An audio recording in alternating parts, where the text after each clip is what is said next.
दीवार पे उगा था। वहाँ पहुँची और अपने बालक को देखकर उसे उठाकर छाती से लगाया, चुम्बन किया और रोटी कलपती हुई राजा के आगे बैठ गई।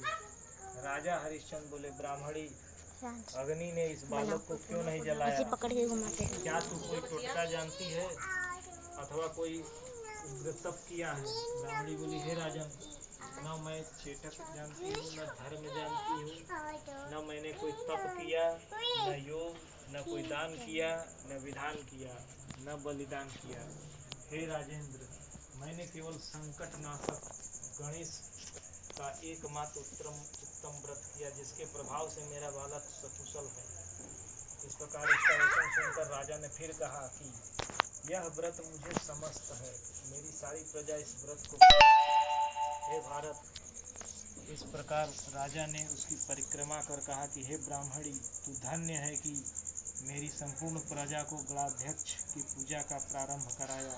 इस तरह व्रतराज के प्रभाव से ब्राह्मणी को उसका पुत्र प्राप्त हुआ। श्री कृष्ण बोले, हे युधिष्ठिर, इसलिए व्रतों में उत्तम इस व्रत के प्रभाव से आपका अभीष्ट सिद्ध होगा। हे राजन, जो कुछ उसका पुत्र तथा पौत्र आदि सब सुख पुनः प्राप्त होता है।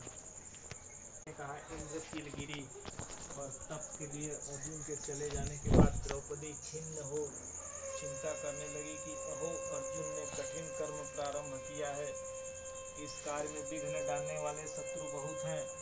ऐसी चिंता कर द्रौपदी से कृष्ण के विघ्न को हटाने का उपाय जगत के नाम आप मुझे ऐसा व्रत बतलावें जिसके करने से सभी विघ्न नष्ट हो जाए। श्री कृष्ण ने कहा, हे महाभागे, पार्वती जी ने शंकर जी से इसी प्रकार पूछा था। तब शंकर जी ने पार्वती से जो कहा था उसे, हे वरारोहे, उस करक चतुर्थी नामक व्रत को मैं कहता हूँ, सुनो, जो सब प्रकार के विघ्नों को हरण करने वाला है। पार्वती ने कहा, हे भगवान, वह करक चतुर्थी किस प्रकार का व्रत है तथा उसका विधान क्या है और पहले किसने किया? शंकर जी बोले, हे पार्वती, रत्न विभूषित 4 दीवारियों से घिरे स्वर्ण तथा चांदी के